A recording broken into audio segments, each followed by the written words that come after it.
이 책은 오늘날 속도가 미덕이라고 생각하는 현대인들에게 조금 다른 반론을 제기하는 내용의 책입니다. 세상에서 느리게 사는 것이 좀 게으른 사람이라고 여겨지잖아요. 좀 느린 것을 좀 나쁜 것이라고 정죄를 하는 그런 시대 속에서 우리가 살아가고 있는데, 오히려 이 책에서는요, 저자는 오히려 느린 것이 이 시대에는 더 미덕일 수 있고 지혜일 수 있다라는 새로운 패러다임을 갖게 합니다. 왜냐하면 느림이라는 것은 게으른 것이나 또 나태한 것보다는 조금 사람이나 환경, 어떤 사건을 객관적으로 바라볼 수 있는 넓은 안목을 준다는 것입니다. 그래서 이 책은 우리들에게 이러한 의미심장한 질문을 던지고 있어요. 당신은 아침마다 떠오르는 해를 바라보는 감동을 아십니까? 또 저녁마다 어둠을 맞아들이는 행복을 아십니까? 라고 질문을 합니다. 그래서 연못의 어두운 물과 밤이 뒤섞일 때 그것을 느긋하게 바라보며 조금씩 제 모습을 드러내는 밤의 얼굴을 최근에 목격한 적이 있느냐라고 묻습니다. 끝으로 이 책에서는 현대 속도 문화의 가장 커다란 비극이 참된 쉼과 인간성의 안식의 상실이라고 지적해주면서 참된 행복을 이 시대 현대인들이 찾기 위해서는 어떤 신앙과 믿음을 떠나 따라 세웁시다. 안식과 쉼을 회복해야 합니다. 예? 이 시대 현대인들이 참된 행복과 의미 있는 삶을 위해서는요, 안식과 쉼을 다시 회복해야 될 때라고 우리들에게 도전을 합니다. 여러분, 그러지요. 전 세계 어느 나라, 어느 민족 가운데 전쟁과 가난, 기근을 딛고 짧은 시간 안에 대한민국처럼 잘 살고 잘 먹게 된 나라, 성공한 나라가 어디 있겠습니까? 그러나 안타까운 것은 전 세계 유례 없이 우리 한국이 짧은 시간 안에 가난과 전쟁과 여러 기근을 또 딛고 일어나 이렇게 풍요로운 민족이 되고 잘 살게 되면서 아름다운 그 민족성 두 개를 잃어버렸다고 많은 사회학자들이 고발을 합니다. 우리나라가 잘 먹고 잘 살고 풍요로우면서 잃어버리게 된 아름다운 민족성 두 개는, 첫 번째는요, 기다릴 줄 아는 삶의 여유를 잃었다는 거예요. 느긋함이 없고 여유가 없고 삶의 공백이 없이 너무나 빡빡하게 피곤한 삶을 살아가고 있다는 것입니다. 여러분, 그렇죠? 외국에서도 한국 사람 하면은 항상 떠오르는 인사말이 있다고 하죠. 안녕하세요가 아니라 빨리빨리가 인사말이라고 착각할 만큼 한국 사람들이 외국에 나가서 자주 들려주는 얘기가 그거라고 합니다. 빨리빨리 음식 내오라고, 빨리빨리 해달라고. 그러니까 한국 사람들은 빨리빨리가 인사라고 생각을 할 정도로 빨리빨리 이 기다릴 줄 여유가 없다는 거예요. 그래서 어느 인터넷에서 한국 사람을 미치게 만드는 몇 가지 방법이 있더라고요. 예를 들어 똥 싸러 갈 때 휴대폰 못 가지고 가게 한다. 요플레 먹을 때 뚜껑에 붙어있는 거 못 핥아 먹게 한다. 그 외에 커피를 뽑을 때 커피가 다 내려오기 전에 손 못 집어넣게 한다든가, 버스나 지하철이 정류장에 멈출 때까지 일어서지 못하게 만든다. 그 외에 에스컬레이터에서 뛰지 못하게 만든다. 엘리베이터에 타서 닫힌 버튼을 못 누르게 만든다. 이게 한국 사람들을 미치게 만드는 법이래요. 무슨 말이에요? 한국 사람들이 기다릴 줄 아는 삶의 여유를 잃어버렸음을 비꼬고 있는 것 아니겠습니까? 기다리는 삶의 여유를 잃어버렸다는 거예요. 또 하나, 잘 먹고 잘 살면서 잃어버린 아름다운 민족성은요, 쉬어가는 삶의 여유를 잃어버렸다고 합니다. 여러분, 풍류를 즐기는 민족 아니었습니까? 노세, 젊어서 노세, 늙어지면 못 노니까. 프레이, 영 프레이, 올드 프레이, 노 프레이. 영어가 맞는 영어는 아니에요. 한국 사람들은 풍류를 즐길 줄 아는 민족이었었어요. 그런데 언제부터인가 한국 사람들 젊은 세대 중에 쉬는 것을 사치로, 여러분, 쉬는 것을 낭비라고 생각하는 사람들이 생겨나기 시작했고, 그래서인지 쉬는 것조차도 눈치를 보며 여유를 잃어버려 바쁘다는 말이 어른들만이 아니라 아주 어린 아이들의 입에도 그렇게 달고 살아가는 세대가 되어버렸습니다. 여러분, 물론 바쁘게 사는 것이 왜 나쁜 것이겠습니까? 남들보다 더 생산적으로, 열정적으로, 창조적으로 산다는 의미도 있지만, 문제는 쉼 없이 바쁘다는 거예요. 쉼 없이 미친 듯이 일하고 공부하고 경쟁을 하다 보니까 그에 따른 부작용들이 계속해서 사회 전반적으로 일어나고 일어나고 있습니다. 고시나 수능 준비나 또 그것 때문에 중압감이나 스트레스 때문에 마음의 병을 얻고 정신병을 얻어 젊은이들이 여러분 병원을 찾는 일들이 얼마나 많아졌는지 모르겠어요. 여러분 젊은 층들 중에 40% 이상이 우울증 여러분 증후군에 다 달려 있다고 합니다. 선만 조금만 넘어가면은 환자일 만큼 거의 우리나라의 절반이 가까운 40%의 젊은이들이 우울증 증후군을 지금 앓고 있는 시대라고 합니다. 더 잘 살기 위해서 어른들은 어떻습니까? 먹지 않고 자지 않고 쉬지 않고 달려왔는데 어느 날 갑자기 건강이 한순간에 무너져 버리는 거죠. 과로사로 인해서 쓰러지고 죽는 사람들이 얼마나 많냐는 것이죠. 그래서 저 개인적으로 제일 불쌍한 사람들이 누구냐? 쉬지 않고 죽도록 공부하고 죽도록 일만 하다가 진짜 죽는 사람들이 저 개인적으로 제일 안타까운 사람들입니다. 문제는 쉬지 않고 여유가 없이 살다 보면은요 사람이 예민해집니다. 쉽게 화를 내고 신경질적으로 변화되기가 쉽다는 거죠. 여러분 혹시 요즘 여러분 스스로를 한번 진단해 보십시오. 별거 아닌 일에 예전하고는 달리 쉽게 좀 짜증이 나고 화가 나고 예민해졌다면 여러분의 삶에 여러분 과부하가 걸리고 있는 거예요.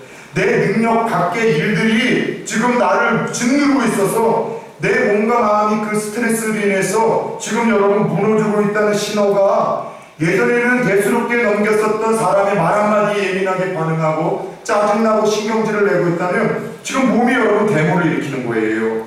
몸이 아프면 저절로 신음하듯 우리의 마음과 영혼이 아프잖아요. 그러면 짜증과 신경질과 원망과 불평으로 우리의 영혼도 신음을 여러분 하고 있다는 겁니다. 그래서 요즘에 내 아내나 남편이 또 우리 자식들이 부모님 세대가 함께하는 옆에 동역자가 예전에 안 그랬는데 자꾸 말 한마디에 예민하게 반응을 하거나 여러분 짜증을 내거나 화를 내고 있다면 그 사람의 마음과 영혼이 지금 여러분 건강하지 못하고 아프고 있다는 여러분 증상으로 좀 받아들이면서 그럴 때는 조금 넉넉한 마음으로 좀 격려해 주시고 이해해 주시고 배려해 주시면 참 좋겠습니다. 옆에 분들하고 한번 인사합시다. 들었지요? 네, 함부로 건드리지 말라는 거예요. 내가 좀 예민하게 반응하더라도 좀 이해해 달라는 거예요. 근데 문제는 이와 같은 모든 부작용들이 다른 게 아니라 적절한 쉼과 안식이 없어서 생겨난다는 것이죠. 욕심과 불신앙으로 창조의 원리, 노동의 원리를 여러분 따르지 않은 그 대가로 지금 이런 증상들이 나라 안팎으로 사회 곳곳으로 일어나고 있습니다. 하나님이 우리를 얼마나 오묘하게 만드셨는지 여러분 기계와는 달라요. 기계는요 끊임없이 여러분 반복적인 일을 시키더라도 지치는 법이 없습니다. 근데 우리 인간은 그러지 않아요. 하나님이 그분의 형상대로 아주 오묘하고 규칙적으로 만드셨는데 반드시 규칙적인 안식이 있어야 되고 쉼이 있어야지만 건강하고 행복하게끔 만드셨습니다. 적당한 쉼과 텀이 있고 안식을 가져야지만 모든 일을 더 창조적으로 창의 있게 감당할 수 있도록 그렇게 하나님이 우리를 디자인하시고 만드셨다는 거죠. 그럼 우리들에게 하나님이 적절한 안식과 쉼을 주시기 위하여 하나님이 억지로 만들어 놓은 특별한 날 하나가 있는데 따라서 해봅시다. 안식일. 그것이 오늘날 우리가 주일 개념으로 지키는 이 안식일이에요. 따라서 여러분 안식일, 오늘날 들어진 이 주일은요 하나님이 우리의 삶에서 무언가 하나님에게 집중하게끔 만드는 불편한 종교적인 날이 아니라 우리의 건강과 마음과 행복을 지켜내시기 위하여 하나님이 철저히 우리 자신을 배려하기 위하여 주신 선물이 여러분 안식일이요 주일이라는 것을 잊어서는 안 됩니다. 따라서 삶에 지친 우리에게 하나님은 주일을 통해서 적절한 안식으로 말미암아 건강과 행복을 지킬 수 있도록 하셨다는 이 배려와 선물에 의해 여러분이 감사했으면 좋겠어요. 그렇다면 오늘 저와 여러분들이 함께 좀 고민하고 싶은 건 이겁니다. 도대체 안식일의 참 의미가 뭐냐는 것이죠. 우리가 주일마다 이 안식일의 개념으로 예배를 드리고 하나님의 날이라고 이야기를 하지만 왜 안식일을 지켜야 되고 이 주일은 무엇을 하는 날이고 또 안식일과 주일을 지키는 자들에게 약속대로 믿고 약속대로 순종하는 자들에게 그 약속대로 하나님의 안식일에는 어떤 축복을 약속하셨는지 함께 좀 우리가 알고서 바르게 믿고 안식일을 지킨다면 조금 더 주일의 의미가 우리에게 풍성하고 유익하지는 않을까요? 첫 번째, 안식일 주일의 의미는요 따라서 해봅시다. 기억하는 날. 예, 하나님을 기억하는 날이에요. 안식일은 어떤 날이라고요? 하나님을 안식일로 기억하는 날입니다. 창세기 2장 1절 2절, 출애굽기 20장 8절을 보면 안식일을 기억하여 라는 말씀으로 안식일의 규례를 이야기하십니다. 안식일과 주일은요, 기억을 하는 날이에요. 그런데 하나님이 하신 일들을 기억하고 감사하는 날인데 뭘 기억하고 감사해야 하느냐? 중요한 두 가지를 이 주일마다 기억하고 감사해야 되는데 한 번만 더 따라 세웁시다. 창조와 개방. 예, 이 안식일 주일은 하나님을 기억하는 날인데 하나님이 우리의 창조자이심을, 크리에이터 되심을 기억을 하시고 내가 그분의 피조물이라는 사실을 기억하는 날이고, 더 나아가 그분이 나를 구원하셨음을 기억하고 감사하는 날이 주일이라는 것이죠.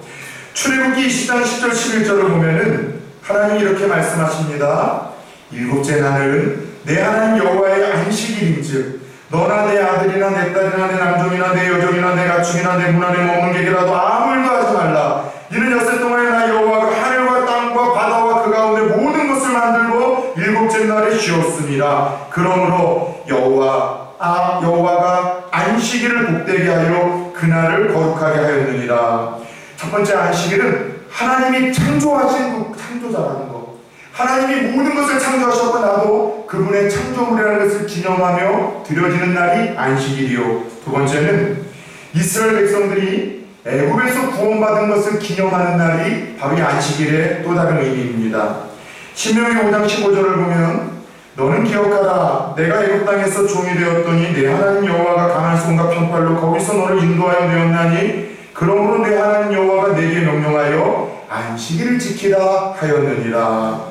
특별히 우리의 안식일을 신약시대에는 주일, 일요일이라는 말로 여러분 우리가 사용을 합니다. 근데 성도는요, 일요일이라는 말씀은 안 돼요. 여러분 주일을 주일로라고 표현을 하냐, 일요일날로 지키냐에 따라서 그분이 여러분 안식일을 어떤 자세와 어떤 의미로 바르게 알고 사용하는지 안 하는지 여러분 분간이 되는 거예요. 세상 사람들 일요일이라고 하지만 우리는 여러분 주일은요, 주님의 날이라는 약자로 해서 주일이라고 합니다. 원래 안식일은요, 이스라엘 율법상 금요일 해질 저녁서부터 토요일 해질 저녁이 여러분이 안식일입니다. 지금도 여러분 유대교에서는 이날 안식일을 드리죠. 우리 한국에서도 제7일 안식일교는 꼭 이날 예배를 드려야지만 하나님께 영광을 받고, 이 금요일 저녁서부터 토요일날 예배 안 드리는, 주일날 예배 드리는 모든 것들은 지옥의 땔감이라고 여러분 우리들을 그렇게 여러분 바라보고 있습니다. 무식한 거예요. 안식일에 여러분들 그 날짜와 형식이 변화가 있다는 것을 그들이 몰라요. 중요한 것은 안식일의 개념이 주일로 바뀝니다. 왜요? 창조와 구원과 이 모든 해방은요, 예수 그리스도를 통해서 완성이 됩니다. 성취가 됩니다. 믿으십니까? 그래서 여러분 왜 우리는 안식일의 개념을 주일로 지키는가 하면, 안식일의 주인이신 예수님께서 여러분 죽음을 깨고 이기셔서 새로운 삶을 우리들에게 허락하신 날이 주일이에요. 금요일날 돌아가셔서 3일 만에 부활하신 것이 주일날 새벽에 부활을 하셨습니다. 그래서 우리 기독교는 부활의 그 주님이 비로소 하나님의 아들이라는 것이 증명이 되어졌고, 우리들에게도 영생이 주어진다는 것을 증명하셨고, 믿는 우리들에게도 동일한 부활이 주어졌음을 약속으로 주신 날이기에 그 생명과 부활과 영원한 세계에 대한 확신과 감사함으로 우리는 유대인의 여러분 안식일이 아니라 안식일의 주인이신 주님께서 만들어 놓으신 새로운 날 주일을, 일요일이라는 그날을 주일로서 예배를 여러분 드리고 있어요. 따라 세웁시다. 변화는 있어도 변함은 없다. 무슨 말인가 하면 안식이라는 날짜와 여러분 그 요일에 대해서는 변화가 있어요. 그럼에도 불구하고 여러분 그 날을 주신 정신과 원리만큼은 변함이 없다는 사실을 기억하십시오. 그건 뭐예요? 그날은 하나님과 예수 그리스도를 기억하는 날인데, 하나님이 나의 창조자이심을 기억하고, 더 나아가 예수 그리스도로 말미암아 나에게 구원 주셨음을 기억하고 감사하는 날이 주일이라는 사실을 깨닫기를 축원합니다. 두 번째, 안식일은 하나님을 기억하는 날일 뿐만 아니라 안식일과 주일은요, 따라 세웁시다. 거룩하게 지켜야 할 하나님의 날입니다. 예. 안식일과 주일은 하나님을 기억하는 날이에요. 근데 더 나아가 안식일과 주일을 주신 변함이 없는 그 원리와 정신을요, 거룩하게 지켜야 될 하나님의 날이라는 것이죠. 창세기 2장 3절, 출애굽기 20장 8절을 보면 동일하게 반복되어지는 안식일에 대한 원리 다음에 반복되어지는 명령이 있어요. 거룩하게 지키라는 거예요. 거룩하게 지키라는 거예요. 어떻게 지키라고 말씀하셨다고요? 거룩하게 지키라는 겁니다. 거룩하게 지키는 게 뭡니까? 뒷짐지고 천천히 느긋느긋하게 걷는 게 거룩입니까? 성경책을 들 때도 천천히 이렇게 들어가는 거룩하지 못한 거고 이렇게 눈 감고 가는 게 거룩한 겁니까? 설교할 때 여러분 하나님이 여러분을 사랑하신 옛날에 홀리보이스라고 해서 이런 걸 부흥강사 학교에서 가르쳤어요. 이게 거룩입니까? 착각하지 마세요. 거룩이라는 것은 카도시라고 해서 분리하다, 구분하다, 따로 떼어놓다라는 뜻이 있어요. 따라서 안식일 주일을 거룩하게 지키라는 것은 따로 떼어놓고 지키라는 거예요. 분리해서 지키라는 거예요. 구별해서 지키는데 뭐로부터 따로 떨어뜨려 놓고 뭐로부터 분리하고 뭐로부터 구별하라는 거죠. 일주일 가운데 6일의 삼가는 달라야 된다는 거예요. 6일의 삼가는 다른 날이어야 되고 6일의 삼가는 구분이 돼야 되는 날이고 6일 동안 내가 쓰는 그 시간의 개념과는 여러분 분리가 돼야 되는 날이 안식이라는 개념이에요. 6일간은 여러분 달리 하나님의 날은 하나님 위해서 따로 떼어놓고 구별하여 지키라는 겁니다. 엿새 동안 주로 뭘 합니까? 다른 건 아니잖아요. 직장에서 일하는 거, 돈 버는 게 우리의 여러분 주생활 아닙니까? 공부하는 것 학생들의 주생활이죠. 6일 동안 즐기고 놀고 밥 먹고 스트레스 받고 세상 일에 어쩔 수 없이 관여하며 그렇게 불안과 염려 가운데 살아가는 것이 오늘날 우리의 6일 동안의 삶을 깔끔하게 정리할 수 있는 것 아니겠습니까? 그런데 주일날에는 그런 일을 좀 금하는 날이라는 거예요.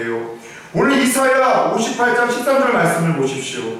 만일 안식일에 내 발을 금하여 내 성일에 오락을 행하지 아니하며 안식일을 일컬어 즐거운 날이라 여호와의 성일을 존귀한 날이라 하여 이를 존귀하게 여기고 내 길로 행하지 아니하며 내 오락을 구하지 아니하며 사사로운 말을 하지 아니하면 안식일과 주일을 우리가 살아오는 6일과 분리하고 구별하고 따로 떨어뜨려 놓기 위해서는 먼저 금해야 될 것이 이 날에는 있다고 합니다. 뭘 금하느냐? 잘 보세요. 발을 금하래요. 두 번째는 오락을 금하래요. 세 번째는 사사로운 말을 금하는 날이라고 합니다. 발을 금하라는 것은 6일 동안 하던 주 업무, 비즈니스를 잠깐 멈추라는 거예요. 6일 동안 공부하던 거 잠깐 멈추라는 거예요.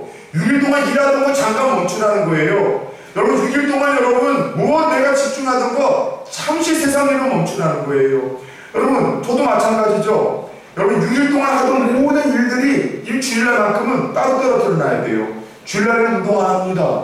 토요일날에도 안 합니다. 주일을 지키기 위해서 준비하기 위해서 좋은 컨디션을 가지려고 합니다.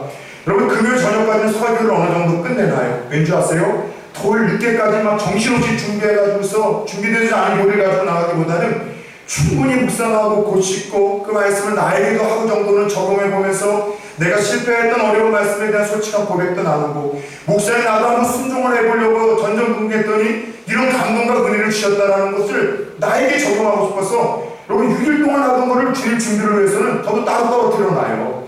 여러분 그거 아시죠? 학생들도 일주일 내내 공부하는 것보다는요 하루 쉬고 공부하는 것이 더 효과가 있대요. 스포츠 과학을 지금 여러분 하는 후배 하나가 있습니다. 그 장애인들 국가대표 컬링의 코치로 있는 친구예요. 간사였는데 김석형 간사라고 우리 아마 사원이 알지 몰라요.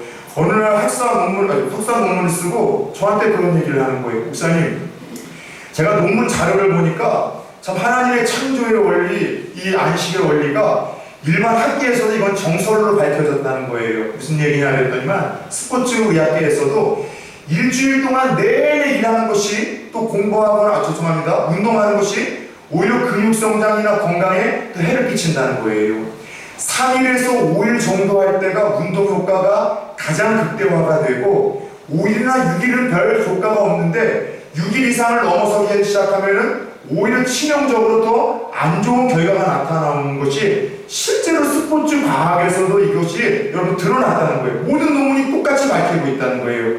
그래서 하나님께서 우리 인간을 그렇게 쉬어야지만 조금 더 발전할 수 있고 창의적일 수 있고 창조적일 수 있다라는 어떤 그날 이 창조의 원리가 세상 논문에서도 드러나서 얼마나 기쁜지 모르겠다는 이야기를 간증으로 들은 적이 있습니다. 여러분 6일 동안에 하던 내 그 비즈니스를 잠깐 멈추는 것, 이것이 바로 구별되어서 발을 그만하는 말씀이에요. 두 번째는 오락을 그만하는 거예요. 이 오락이라는 것은 노는 모든 것을 말하는 게 아니라 예배를 드려야 될 그 시간에 나를 뺏는 오락을 말합니다. 여러분 오락은 즐거운 거예요. 저 천국 갈 때 골프도 있고 당구도 있을 거라고 생각을 합니다. 탁구도 있지 않을까요? 천국이 너무 재미없는 곳이라고 생각합니까? 이 세상에서 하나님 주신 모든 재미있는 것들은 그곳에서 더 온전하게 우리 적용되어져서 즐길 수 있는 것들이 즐길 거라고 생각해요. 여러분 볼링은요 종교 개혁자인 루터가 만든 거예요. 어떤 분은 루터를 하도 속삭이는 교회 지도자들이 있어서 그 지도자들 이름을 써놓고 막 루터가 돌로 쳐가지고 스트레스를 풀었다고 하는데 다 신빙성 없는 얘기고요. 수도원에서도 여러분 그 말씀과 기도에 집중을 하던 경건의 삶을 살던 수도사들과 함께 즐기면서 시작된 것이 오늘날의 여러분 볼링입니다. 잘 들으셔야 돼요. 그런데 여기서 그만하고 하는 이 오락은 일주일 6일 동안도 하면서 주일 예배 시간과 맞바꾸는 여러분 바로 그 오락을 금하는 거예요. 주일날만 되면은 6일 동안에 내가 잠을 못 잤으니까 따로따로 드나서 잠을 많이 잔다고 하시는 분들이 있대요. 엉뚱하게 적용하는 거죠. 여러분 예수님 만나고 하나님 만나야 될 때 왜 남자친구를 만나라 여자친구를 만나라 합니까? 그런 커플을 예수의 이름으로 선포하니 다 깨질지어다. 다 깨져버렸으면 좋겠어요. 왜냐면 그래야 행복하거든요. 주일날 여러분 하나님 예배 드리는 시간에 왜 놀라다니십니까? 저는 그랬으면 좋겠어요. 하나님께서 진짜 주일날 예배 드리는 데만 놀라가는 사람들은 갈 때마다 빵꾸 나는 거예요. 빵꾸 떼어서 가다가 뱅이 떼서 또 빵꾸 나는 거야. 골프를 치러 가면은요, 내기 골프할 때마다 계속해서 안 들어가는 거야. 여러분, 계속해서 막 이 낚시를 할 때마다 여러분 막 끈이 엉키고 막 그랬으면 좋겠어요. 근데 하나님은 그렇게 안 해요. 왜요? 하나님은 여러분 그렇게 돌아오기를 원하지 않으시는 분이시죠. 여러분, 오락을 금하래요. 끝으로 금해야 될 것은 사사로운 말을 금하래요. 세상에서 하는 이야기들이 뭐예요? 그저 누구 비웃고 흉보고 여러분 정보 욕하고 여러분 정치 이야기하고 원망하고 불평하는 일 그건 6일 동안 하세요. 그러나 교회 와서는 정치 이야기 제발 하지 마세요. 교회 와서는 여러분들 누구 흉보는 얘기하지 마세요. 누구 비방하는 얘기하지 마세요. 교회 와서는요 여러분 찬송하는 날이에요. 주일날 교회에서는 기도하는 날이에요. 여러분 잘하고 있다고 격려하는 날이에요. 칭찬하는 날이 여러분 6일 동안 하는 세상에서 하는 일을 금하는 사사로운 말을 금하라는 말씀이에요. 중요한 것은 주일만큼은 이 모든 일을 금하라고 하신 이유가 뭘까요? 우리가 자유인으로 살기를 원하는 거예요. 제발 일의 노예가 좀 되지 말아라. 쾌락의 노예가 되지 말아라. 사람의 노예가 돼서 맨날 만나자고 하는 사람에게 끌려가서 예배와 방해하며 그거 만나지 말고 너 자유인이잖아. 왜 끌려다니냐? 노예되지 말라는 거예요. 일의 노예되지 말고 본능의 노예되지 말고 정욕의 노예되지 말고 육신의 노예되지 말고 하나님 앞에서 구원받은 자유인이요 구원자라는 사실을 너희들이 잊지 말라고 이걸 금하신 거예요. 오늘 우리 말씀을 들으면서 마음속에 반감이 있으신 분들 있을지 몰라요. 참 요즘 시대에는 지킬 수 없는 그 안식일에 대한 부담을 준다라고 마음속에 지금 반감을 가지고 있는 분들도 있으리라 저는 압니다. 맞아요. 요즘 세상에 문자 그대로 지금 말씀을 지키며 살 수 없는 것들 너무나 많아요. 하나님의 말씀을 이 시대에는 적용하는데 분명 지혜가 조금 필요합니다. 그러나 잊지 말아야 될 것은 그 안식일의 이름이 주일로 바뀌고 그 날과 때가 주일로 바뀌었지만 오늘 말씀처럼 변화는 있어도 변함은 없다는 사실을 가슴에 새기십시오. 주일을 지켜야 되는 그 정신만큼은 원리만큼은 변함이 없습니다. 아무리 사회가 복잡해져도 주일은 하나님의 날이라는 원칙은 변함없어요. 주일은 6일 동안 하던 것과는 분리돼야 되고 구별해야 되고 따로따로 드러나서 여러분 사사로운 발을 금하고 말을 금하고 오락을 금해야 될 날이라는 이 원칙만큼은 변함이 없습니다. 주일은 하나님 그 주일의 주인이신 하나님을 기쁘게 하는 날이에요. 그게 뭐예요? 예배이죠. 영을 살리는 거죠. 믿음의 사람들과 교제하는 거죠. 그리고 여러분들 예수 그리스도가 어떤 분인지 더 많은 이야기를 들으며 훈련을 받는 날입니다. 중요한 것은 안식일의 주인 되시는 그분의 뜻을 따라 이 안식일과 주일을 구별되게 지키는 자들에게 하나님이 약속하신 복과 은혜가 있습니다. 오늘 3절 말씀인데요. 어떤 은혜와 복이냐? 14절을 보니까 내가 여호와 안에서 즐거움을 얻는 복을 약속을 하셨습니다. 여러분, 안식일 주일을 하나님의 뜻대로 구별되고 따로따로 틀어놓으면 세상에서 얻을 수 없는 즐거운 마음이 하늘로부터 주어지는 줄 믿으시기 바랍니다. 한 주를 살아갈 새심과 능력을 공급받는다는 거예요. 요즘에 와서 많지는 않습니다. 한 주에 한 분, 두세 분, 가끔씩 저희 교회 홈페이지에 들어와서 설교를 듣는 분이 한 분, 두 분 늘어나고 있어요. 그래서 문자도 보냅니다. 지난 금요일날도 찾아오셨다면서요. 대연동에 사시는 한 분이 말씀 듣고 있다고. 여러분, 살아갈 수 없는 너무 힘든 세상 말씀을 통해서 은혜와 위로를 받고 있는 분들이 있어요. 여러분, 100명은 아니겠지만 1명, 2명 가운데 주일에 드려지는 말씀을 통해서 죽고 싶었었던 그 마음에 살아갈 이유와 소망을 품고 돌아가시는 분들이 있다는 이야기를 들었습니다. 다른 것 아니에요. 즐거운 마음을 회복시키시겠다는 하나님의 약속이 그대로 성취되는 것 아니겠습니까? 하나님 앞에 나와 그날만큼 예배하고 찬송하고 그분 바라보며 묵상할 때 우리 마음에 평안함이 깃들고 힘이 주어지고 살 소망이 주어진다는 사실을 깨달으십시오. 저 같은 목사도 주일날에는 몸은 힘들어요. 아침 일찍 일어나서 예배 인도해야 되고, 또 여러분 사람 맞이해야 되고, 또 상담해야 되고, 또 여러분 또 당회 모임도 가져야 되고, 오후 예배도 해야 되고, 그리고 또 훈련 사역도 해야 되고, 또 앞으로 있을 때 행사 계획도 나눠야 돼서 피곤해요. 근데도 마음에는 더 기쁜 거예요. 평안한 거예요. 왜요? 하나님이 약속하신 바가 당연한 것 아니겠습니까? 마음은 즐거워요. 뻥치는 것 같습니까?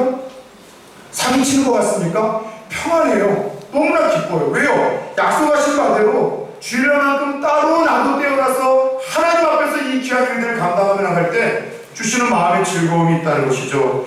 이 마음의 즐거움이 무엇인지 온전한 주일 성수를 통해서 여러분들도 경험할 수 있고 여러분들도 누군가에게 선포할 수 있는 주인공들 되기를 축원합니다. 두 번째, 이 주일을 하나님의 뜻대로 구별되게 지키는 자들에게는 14절 후반절을 보니까 내가 너를 땅의 높은 곳에 올리고 라고 약속을 하십니다. 무슨 말씀이에요? 부끄럽지 않은 존귀한 자가 되게 하시겠다는 하나님의 약속이에요. 저는 하나님의 약속을 붙들 때마다 1924년도에서 일어난 파리올림픽에 여러분 영웅 에릭 리틀이라는 사람의 이야기가 떠오릅니다. 1924년 파리올림픽 때에 영국의 에릭 리틀은 100m 달리기에 유력한 금메달 후보였었습니다. 그런데 경기 일정이 갑자기 잡히면서 주일에 잡히게 되어졌어요. 근데 에릭 리틀이 충격의 선언을 합니다. 저는 주일날은 뛸 수 없습니다. 주일은 주님의 날이기 때문에 나를 위한 일은 하지 않겠습니다. 출전을 거부한 거죠. 평생에 여러분들 운동선수에게 가장 영광스러운 그 금메달을 얻을 수 있는 그 날과 기회를 스스로 여러분 내려놓은 거예요. 영국에서 여러분 난리가 났습니다. 여러분 100m에 여러분 주목받는 금메달리스트가 주일이라고 뛰지 않다고 선포를 했으니 영국 왕실에서 사람을 보내고 장관을 보내서 설득을 하기 시작을 했습니다. 그 신앙과 상관없다라고. 그러면 에릭리틀이 좀 고집스러운 사람인 것 같아요. 우리 정금현 전도사님처럼 꽉 막힌 사람인 것 같아요. 나는 조국을 사랑하지만 하나님에 대한 사랑이나 하나님에 대한 충성을 희생할 수는 없다고 대답을 합니다. 결국 에릭리틀이 100m를 포기를 했고요. 그를 우상으로 또 바치던 사람들은 조석으로 마음이 바뀌어서 매국노라라고 여러분 배신자라고 그를 비난하기 시작을 했습니다. 위선자이고 그의 신앙은 가짜라고 손가락질을 하기 시작했습니다. 그런데 에릭리틀은 비난과 함께 그의 주종목이 아닌 400m 경기를 출전하게 됩니다. 1920년대만 해도 그와 같은 일들이 가능했었는가 봐요. 올림픽에서요. 그리고 주종목이 아니었기 때문에 아무도 기대를 안 했는데 처음부터 그는 신들리듯 달리기 시작을 했고 47초 8이라는 세계 신기록을 세우며 한 번도 뛰어보지 않았던 400m에서 금메달을 목에 겁니다. 인터뷰에서 그가 이런 이야기를 하죠. 처음 200m는 제 힘으로 열심히 달렸습니다.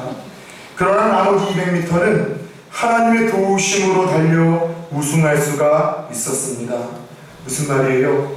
아주 고리따분한 신앙, 꽉 막힌 신앙이지만 여러분, 그 주일의 원칙을 지키며 말씀대로 살려고 했었던 에릭리트를 하나님이 높여주신 거예요. 만약 그가 100m 경주에서 금메달을 땄다면 사람들의 뇌리 속에 쉽게 잊어버렸겠죠. 여러분, 수십 년이 지난 먼 여러분 이 아시아에 사는 우리들에게 그의 이름이 어떻게 기억이나 되었겠습니까? 그러나 약속대로 지금까지도 주의를 아름답게 지킨 믿음의 선배로 그는 기억이 되고 하나님은 그의 이름을 높은 곳에 올려주셨고, 그는 여러분 중국에서 평생 선교를 하다가 하나님의 분을 받는 하나님의 사람으로서 불의 전차라는 그 유명한 영화까지도 에릭리틀의 이 실화를 배경으로 해서 만들어지지 않았습니까? 사랑하는 여러분, 우리 가운데 여러분 주일의 이 성수를 통하여 하나님 주신 이 약속의 또 다른 주인공들이 일어나기를 축원합니다. 저는 제 자식들이 그랬으면 좋겠어요. 학원도 못 보내요. 너무 비싸요. 보낼 수가 없어요. 그럼에도 불구하고 주일날에는 좀 미안해요. 시험 기간이 있는데 똑같이 여러분 저 뒤에서 PPT 하게 만들고 수요일날에는 여러분 키보드 치게 만들고 주일날 여러분 사역하게 만드는 게 여러분 정상적인 여러분 부모는 아니죠. 근데 저에게 소원이 있어요. 말씀의 원리대로 너희들이 하나님 붙들고 살다가 함신 지혜와 명철로 하나님을 높여드리고 너희들이 나중에 그런 인터뷰 한번 했었으면 좋겠다. 공부가 제일 쉬웠어요. 이따위 소리는 하지 말고 저는 하나님의 은혜로 여기까지 왔습니다. 가진 거 없는 분들도 학원 안 다녀도 돼요. 지나가면서 하나님 앞에 기도하고 하나님을 말씀을 붙들고 나가면 하나님이 축복해 주신다는 그 간증이 제 딸들 가운데, 새끼들 가운데 일어났으면 좋겠어요. 사랑하는 여러분, 약속대로 믿고 약속대로 순종할 때 약속대로 이루시는 하나님의 역사하심은 오늘도 동일하게 드러나는 법인데 저와 여러분들이 주인공이 되면 얼마나 좋겠습니까? 끝으로 지금은 쉬어야 할 때라는 글이 하나 있습니다. 방글방글 웃고 있는 아기를 보고도 마음이 밝아지지 않는다면 당신은 지금은 쉴 때입니다. 가족들 얼굴을 마주 보고도 살짝 웃어주지 못한다면 당신은 지금 쉴 때입니다. 아침에 눈을 떴을 때 창문을 비추는 아침 햇살이 눈부시게 느껴지지 않는다면 당신은 지금 쉴 때입니다. 사랑하는 사람의 하루가 궁금하지 않고 전화가 기다려지지 않는다면 지금은 쉴 때입니다. 오랜만에 걸려온 친구의 전화를 받고 바쁘다는 말만 하고 끊었다면 지금은 쉴 때입니다. 아름다운 음악을 들으면서도 소리만 들릴 뿐 마음에 감동이 흐르지 않는다면 지금은 쉴 때입니다. 오래된 사진첩을 넘기다가 반가운 얼굴을 발견하고도 그 사람의 소식이 궁금해지지 않는다면 지금은 쉴 때입니다. 아침과 저녁 같고 맑은 날과 비 오는 날이 같고 산이나 바다에서 똑같은 느낌을 받는다면 지금은 쉴 때입니다. 당신은 그동안 참 많은 일을 해왔습니다. 그러나 가장 중요한 일 한 가지를 하지 않았습니다. 그것은 쉬는 일입니다. 혹시 이 글을 읽으며 내 이야기라는 생각이 들었다면 오늘 주일마다 안식일마다 또 그분의 평안과 그분의 약속대로 초청하시는 주님의 음성을 들은 것입니다. 사랑하는 여러분, 이제 또 6일이 시작됩니다. 6일 동안 최선을 다해 사십시오. 땀 흘리십시오. 눈치 보거나 여러분 뺀질뺀질 대지 마시고 성실하게 일하십시오. 실력 쌓으십시오. 여러분 잠을 자지 않고 6일 동안 공부하며 치열하게 사십시오. 그러나 7일은 하나님 앞에 나와 안식하십시오. 예배를 통해 그분의 은혜를 기억하고 감사하고 약속하신 주님을 경험하셔야 됩니다. 혹시 주일에도 일할 수밖에 없는 직장을 다니시는 분들이 있으십니까? 그래서 예배 드릴 수 없는 환경이 있으십니까? 이런 분들 향해서 주일에 빠지는 것은 죄다, 아니다, 쉽게 판단하지 마십시오. 어쩌면 하나님이 그분들에게 그 주일을 그곳에서 일하여 국민의 생명을 책임지는 것으로 경찰이나 군인이나 소방관은 의사들은 인정해 주실 수 있습니다. 그러나 그런 분들도 예배를 드리지 못함으로 주어지는 영적인 손해는 피할 수 없다는 것은 아십시오. 시편에는 곳곳에서 다윗이 하나님의 집에 가지 못하고 예배를 드리지 못함으로 인해 영혼을 쇠약해져감을 그는 호소하고 있습니다. 주일날 국가의 일을 하기 때문에 어쩔 수 없이 예배를 드리지 못하는 분들은 다른 방법이라도 경건생활과 수요일과 새벽에 공예배를 참석을 통해서라도 영혼의 안식을 누리셔야만 합니다. 혹 주일에 나가지도 않으면 되는 직장에서 갑질을 해서 자꾸 주일마다 나오라고 합니까? 만약 직장에 불이 나갔다면 예배 잠깐 멈추고 가서 끄셔야죠. 그러나 주일마다 불이 난다라고 주일마다 불 났다고 부르는 직장이라면 내 건강과 영혼과 믿음을 위해서 진지하게 이직이나 사람들과의 절교를 여러분 고민하며 기도하셔야 됩니다.